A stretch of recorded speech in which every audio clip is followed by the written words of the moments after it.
I had planned to grab my rifle from my drop point shortly after, but most of that side of town got locked down. It's quiet, almost enough to get out, but there's one vehicle lingering. Roommate, why? Robinson, why did I do it? Roommate, yeah. Robinson, I had enough of his hatred. Some hate can't be negotiated out. If I am able to grab my rifle unseen, I will have left no... Gentlemen, that Tyler Robinson's roommate, aka boyfriend, girlfriend, was a boy transitioning to be a girl. So we know that that's the truth. And he admitted to all of this in some weird text messages that just tell the roommate everything. And we're just supposed to believe all of this. And this is something that I'm not sure what to think about right now. This is just all so weird. The way he just flats out through the transcripts just tells the roommate step by step everything, just like that. But today he was at court. I'm not even going to show the video of him. It just looks so disturbing. Bro looks like he has been captured by something. We're going to talk about again what the things that are happening. But first, this dude wasn't alone. Something happened, and many people who thought that the FBI had the wrong guy. Remember the older guy? Well, it turns out that this guy, Braken, the man who originally took credit for Charlie Kirk's assassination, George Zinn, has now been charged with possession of child porn. Life comes at you fast, but this is the guy who, again, this is what I mean, guys. This is so crazy. This dude is literally not only guilty of some nasty things, but he is guilty of flat out. This is the 71-year-old. He was an audience member who was arrested at Charlie Kirk's UVU event. He says he told the cops he shot Kirk to distract the police from the real shooter so he could escape. This guy was literally one of the nastiest characters that day, screaming that I did it, lock me up, because he wanted the shooter to get away, because he didn't like what Charlie Kirk stood for or what Charlie Kirk was saying. Or is that really the truth here? Well, one thing that we have confirmed is that this guy was somehow involved, because he was screaming things that, again, not a normal person would, especially someone trying to let the shooter get away. So this is the video. This is him. And now he's just all of a sudden was investigated and they found child stuff. I tell you, all of this is taking a huge turn, and not for the best, because the text messages are out there now. This guy had a trans girlfriend, boyfriend, whatever the hell YouTube's rules are for that. And that's just been confirmed. But this dude, this older man, literally took credit. Who knew? Well, we know now that there were 20 people involved in the Discord. 20 people, a lot of people were involved in, and maybe some of them already knew. So let's keep moving on here, because there's just more. We got to talk about the mainstream media and how they've been trying to twist this up. Scott Jennings unleashes after a liberal panelist suggests that we avoid focusing on left-wing violence. And again, we are only talking about this because the left has tried their best.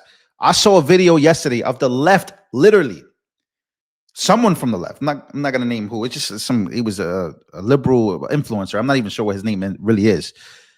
But he was so happy that the shooter was a white man, that the shooter was a Republican. So he just kept saying these things, that the shooter was a Republican. He was a straight heterosexual male. No, he wasn't. He wasn't even a Republican. In the text messages, it reads that there was, you know what? I'm going to play this for you. Let's go. Groups. And I think when you start to bleed those two concepts together and create this notion that in this incredibly fraught moment, in the wake of this horrific, horrific shooting, when you foment the idea that we have to be at each other's throats politically, I think that's a dangerous place to be. Why did I do it? I had enough of his hatred. Some hate can't be negotiated out. So can I ask you? So he has Scott, just explain what you just read. That is the message that the shooter, Tyler Robinson, sent to his roommate. That is what he said. He also engraved the word, "Hey, fascist, catch," on the bullet. For 10 years, we have heard nothing from the left but that Donald Trump is a fascist. Republicans are Nazis, authoritarians, destroy the Constitution, But that's bloodbath, so can I ask dictator you, for a day. And he wrote it on the bullet. So can I ask you? And he's been obviously marinating in some kind of information that radicalized him based on what he heard in the air in this country. So does the shooter who assassinated Melissa Hortman, who was a stated Trump supporter, whose roommate said... All of a sudden, they want to talk about Melissa Hortman. I mean, these people are just so far out, incredibly, so disingenuous about this. They're so disingenuous about all of this. It's crazy to me.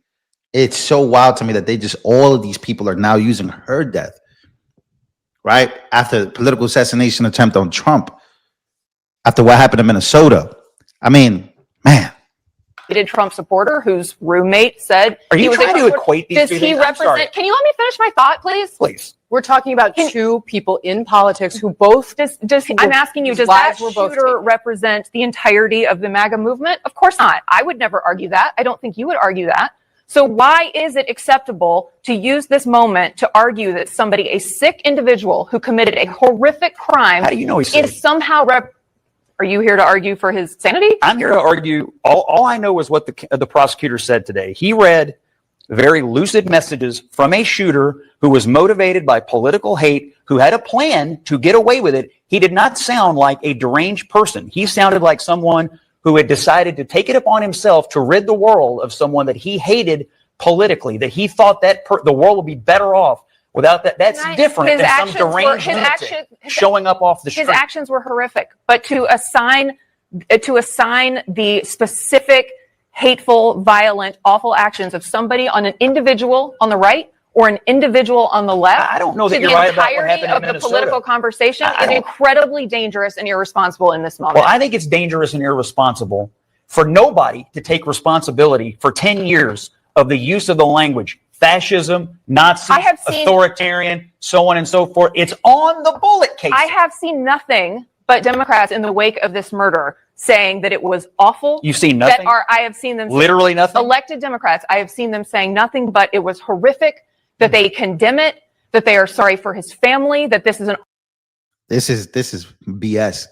BS at the highest level. There are so many Democrats celebrating this, even if they weren't elected. They're political commentators and leaders. Destiny or Hassan or definitely a few others being that at hand. But it's so wild to me that we know how we got here. We know what's going on. We've seen cities burned down. We've seen literally an attempt on Trump's life twice because of that rhetoric, and they still won't take accountability for it. They still won't take accountability for the ignition for the incendiary comments and behavior. Again, I was demonetized in 2023 because they said I was incendiary. Boy, they got to eat their words now, don't they? After all this action, back to back to back to back to back. It's pretty wild.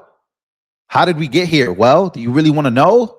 Do you want to go back and watch all the clips of all the videos of what all these people have been saying about President Trump, about anybody who associates themselves with Trump? Do you really want to know how your freedom will be taken, how this will be the last election? They have said these things. These things are real. This is what they've said. This is what I've heard. This is why I'm not a leftist, because I know exactly where this is going to end up. It's not going to end up in a good place, not for this country.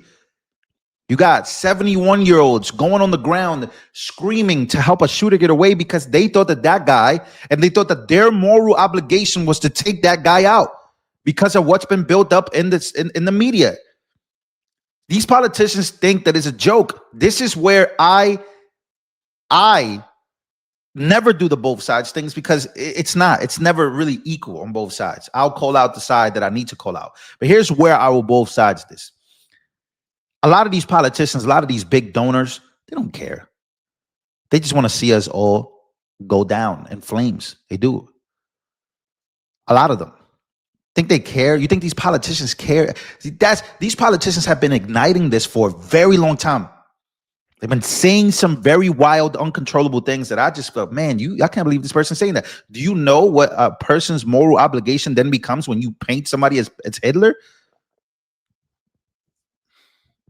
It's crazy. It is wild. So again, Utah county attorney, who was reading these text messages out loud, Jeff Gray, just read out that Charlie Kirk's assassin, Tyler Robinson's full text exchange with his transgender roommate after the shooting. He was deranged. It's not that hard to figure that out. I'm not gonna listen to this again, but pretty much it's him basically saying that he loves his roommate, that he's trying to protect the roommate, that the roommate should not talk to the cops, that should get a lawyer, that he was sorry to again involve his transgender partner. So again, as Scott Jennings read out, he believed that his hatred was too much and that he felt that his obligation was to rid the evil. Anyways, trigger warning before I show you this. Trigger warning. Tyler Robinson's face will be on this part of the video. Trigger warning. Here we go. And this is going to be a learning experience, not just for the people who saw this coming, but for the people who have to reconcile their role in this. You know, he said some hatred can't be negotiated with. Well, where did that belief actually come from? It sounds really familiar. You know, if you designate the other side as Hitlerian or fascist, why would you negotiate with them? We said that many times. This rhetoric has been part of the Democratic media industry complex for the past decade. They believe that they didn't have to debate us because we were deplorable. If you remove, or irredeemable, if you remove debate, the only thing that's left is violence. It's the most regressive act you can imagine. This was the product of mass hysteria that then cemented into a belief. And we need to end it. We can't let another one of these things happen. And that means confronting the people that actually still believe this. I think you do need the death penalty for this, because this could be a sanctioned evil. You see people treating Luigi like a folk hero. Why does that happen? It could happen again. We need mutually assured destruction. If you take somebody's life, we're going to take yours. And this is the time for it. Also, there's an amazing contrast here that gets rid of the both sides argument. After Floyd, you had sanctioned riots for 3 months. You had dozens dead. After this, you had vigils, you have mourning, grief, and justice. You know, we don't label people evil and then sanction their death. You know, our response is through the courts and by the law. Everything flows from that. Conservatives and Republicans have been called square forever because we're so hokey about law. Why didn't we riot? Because we don't like doing that. We inherently believe in law and order, and we expect that in others. So this is the right way to do that. I just want to end on this. His rhetoric, which is derived from the Democrats, has done the Democrats irreparable damage by exempting them from debate. They never had to prove the validity of their ideas. All they had to do was implement them, watch them fail, and then demonize the critics. Now they've reached the end point. This is the end point. They have demonized to a point where an innocent, brilliant man died. But now they also have no policies because they never had to debate. They never had to prove their worth. They have no ideas. They have no meaning. They have no value. They're a soulless whole after relying on this demonizing rhetoric to carry the load of their party. Without it, it's just an empty abyss. It'd be interesting, Kate. I couldn't agree more. I really could not agree more with this assessment. We have gotten to this place where, again, the fear-mongering that we've been talking about on this channel from the Democrats has been their driving force. It has been the driving force. The 20%ers that they were standing up for as far as issues goes. There was the driving force, igniting their crowd to fear that it's not our policies that you should care about. It's the fact that the other side is so bad. And I think that's what radicalized this man to do what he did. That's what happened, in my opinion. That's how we got here. That's how we've gotten here. That is not to say that there aren't radical people on the right, because we know that there is. But let's call out what the numbers really are. Let's really call it out for what it really is. There is no both sides in this situation. I'm sorry. I don't believe so.